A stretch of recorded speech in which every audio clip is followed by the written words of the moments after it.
Good evening and thank you for joining us for this 13 Plus newscast. I'm Mary Coleman. And I'm Dan Maurice. Let's start with some of your news today. The trusted blue mailboxes in front of the post offices have become a target for thieves, not once but twice in the past month. The collection boxes in front of the Mountain View post office at Thornydale and McGee were hit sometime during the week of August 5th.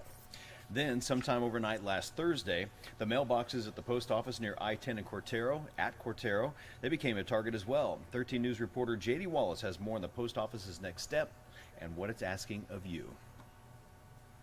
Credit card information, so I like to have that come somewhere where it's safe and secure. Security is why Demetrius Bean keeps a post office box at the Cortero post office. I try to come at least once or twice a week. Hearing the blue collection boxes fell victim to thieves has him reevaluating how he uses the mail. Occasionally, it's rare, but I do mail checks, so that would definitely be a concern because chances are I will put it in one of those boxes. Criminals of all kinds of property crimes are opportunists, and they're going to be looking for weaknesses. And one of those weaknesses is when something of value sits and remains somewhere for a long period of time. Postal Inspector Dan Grossenbach says thieves hit these boxes sometime after the last collection at 4:15 Thursday afternoon and when the theft was discovered early Friday morning. In early August, boxes out front of the Mountain View post office at Thornydale and McGee were targeted after the 4:15 afternoon pickup Saturday, August 5th and before 6:30 the following Monday morning. No word of any connection, but the Postal Inspection Service needs anyone who thinks they fell victim to report it. Any bit of information like that can lead us like breadcrumbs to the suspect and be able to put handcuffs on somebody. In the meantime, he says people should still feel safe using the mail. Another option is to go inside the brick and mortar building of a post office and deposit your mail. But the mail still remains secure. Demetrius Bean will be more careful about using the boxes out front, but this won't make him use more online banking services than he considers necessary. I use a little bit of that, but I'm up in my 50s, so I'm kind of in between. I still like to come out and socialize, so I like to make the trip out sometimes where I can.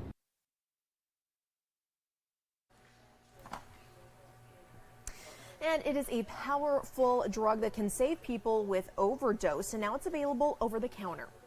Yeah, Narcan has already been widely available for free in southern Arizona, but now you don't need a prescription to get it. 13 News reporter Catherine Patterson has been talking with pharmacists and first responders and has more on the story.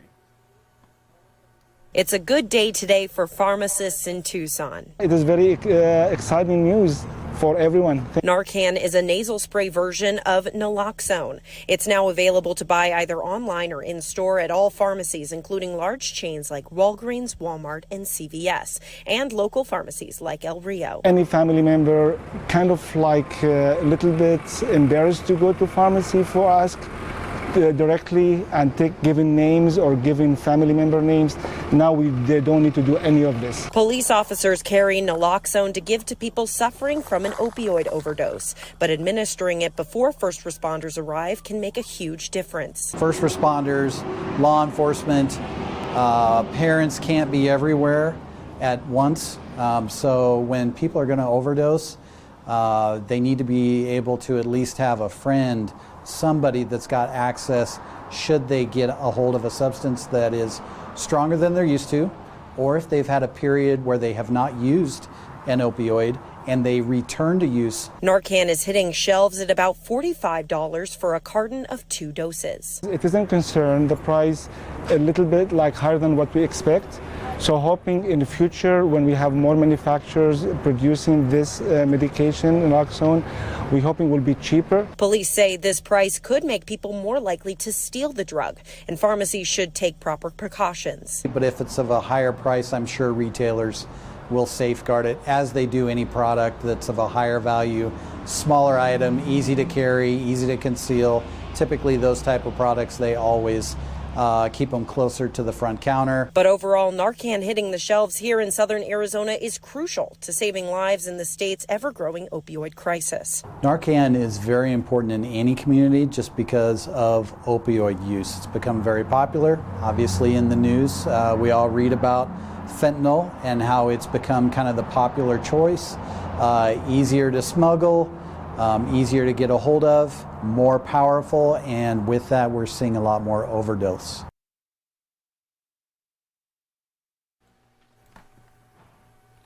And tonight, the manhunt continues for a convicted murderer, Danella Cavalcanti. He escaped from a Pennsylvania prison last week. Yeah, and there's video of it. The new video from the prison shows how he managed to escape as the search area grows following another sighting last night.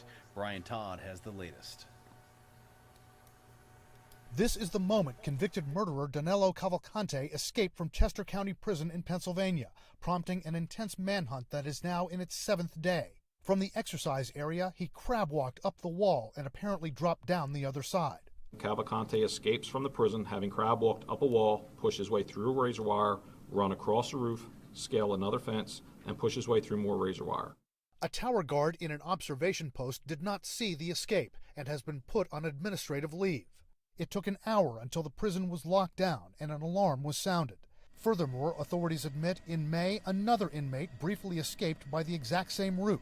Since then, the only step taken to address the weak point, additional razor wire was installed. While we believe the security measures we had in place were sufficient, they've proven otherwise. Meanwhile, the search area again growing today after another sighting reported last night. Unlike Monday's sighting, this one, in a creek bed by a resident, was not caught on camera. Any traces of him left anywhere? Yes, there have been footprints, and there have been other indicators to us that he's passed through a certain area.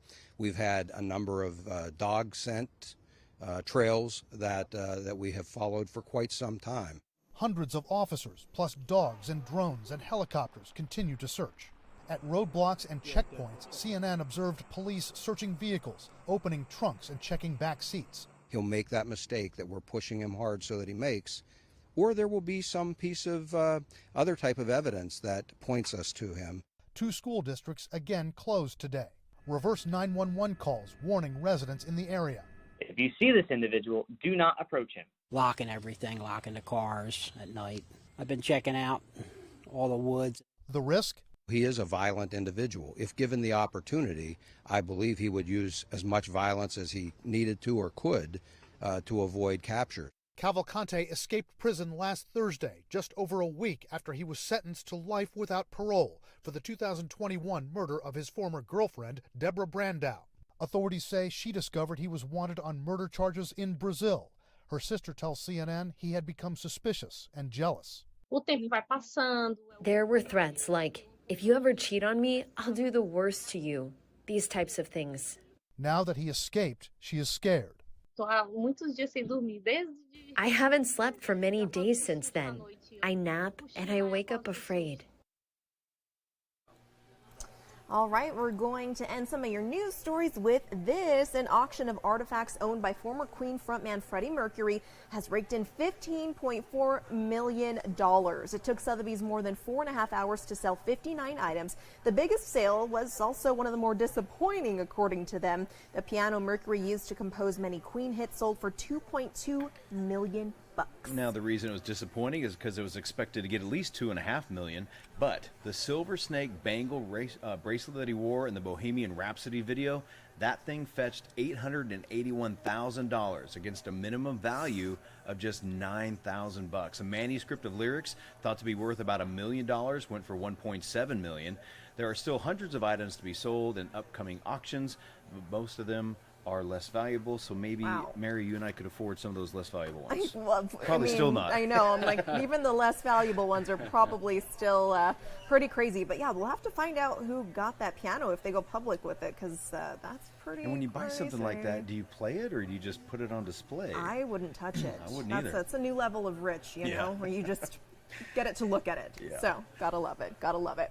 Well, let's bring in meteorologist Corey Kowitz with your weather. We're going to end it there for you all. And if you can guess what I'm going to talk about, it's going to be the heat. Heat is on. And I can talk about today when it comes to heat, guys, because we almost broke a daily record. It was a little hotter than we anticipated, getting up to 106. So we were nipping at the heels of that daily record of 107, but not quite there yet. And today, all around town, pretty hot. The Tucson just seemed to be a very locally hot area.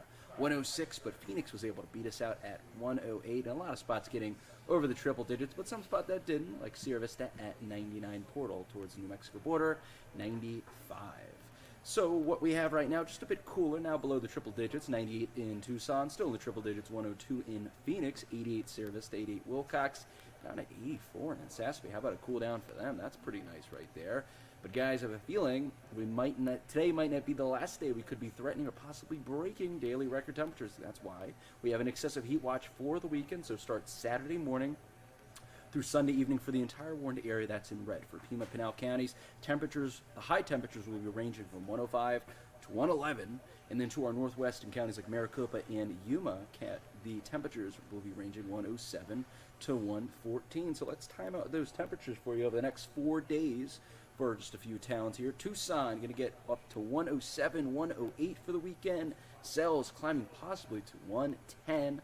Casa Grande 109 Saturday, Sunday. And Sierra Vista, even they're going to get in on the triple digits, up to 100 possible for them Saturday and Sunday. And not only will it be hot, but it may be historically hot. All of these days, Saturday and Sunday, are forecast. Now, we just updated this high. We bumped it up just a bit. 107, 108, both predicted to beat the daily high temps, the record temps of 105, 107. So, yeah, puts it into perspective here. Another thing to put into perspective, historically speaking, we have a chance, although it is slight, that September's record, all-time record of heat, 110, could be broken. Here are the odds, Saturday and Sunday. 8% chance we get up 110, 17% Sunday 110. So there's a chance we could meet that September record of 110. It is unlikely, but there is a chance. Let's talk more records now. 2 records are possible. Most likely on Sunday is predicted to be the hottest day, 108. The latest day ever for 108 plus is September 5th. So if we were able to do that on Sunday, we would break that record. Not only that, we're projecting to break just the daily record at that 107. So yeah, hot. Just putting it into perspective there for you.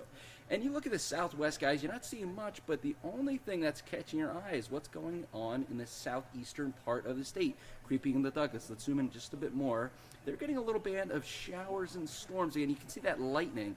Nothing strong, though, but just a little bit of a pulse of moisture surging into that region, giving them just enough fuel to trigger these storms. Again, not too strong, but hey, good little bout of rainfall for a place that wasn't really expected to get much over the next few days. Let's time out these showers and storms here out the rest of the night.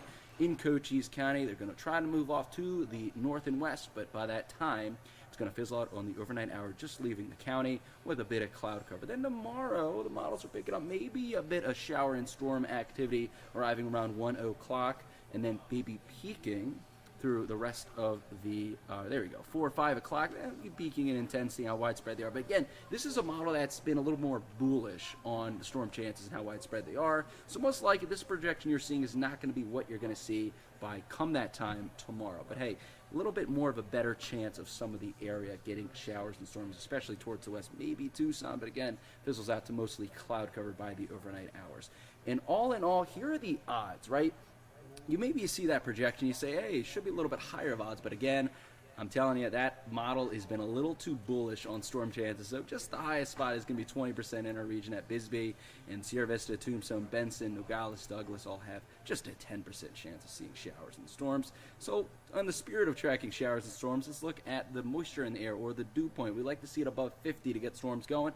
We start to have that Tuesday and Wednesday into next week, and that may relay into possible storm chances up to 20%. Okay, that's not great, but relative to what we've been seeing, what we could see through the weekend for Tucson, I guess we'll take it, guys. So right now, hot and dry, but hey, looking towards the beginning of next week, maybe a chance of some storms. So that's something to look forward to. Finally, yes. We'll After take this it. kind of heat, yeah. Thanks a lot, Corey. Appreciate it. Thank you, Corey. Well, friends, it's starting to get darker a lot earlier now. Yeah, You know, Aaron and I were talking about this yesterday. So maybe some of the cameras we end on, you'll just be able to see the silhouette. But I promise you, there's a beautiful desert out there, Dan. Yeah, and is that just one little lone house out there with all their lights on? Lucky them. I hope they're watching us. We see you. No, I'm kidding. I'm kidding. Have a great evening. We'll see you tonight on 13 News Live at 10. Have a good one.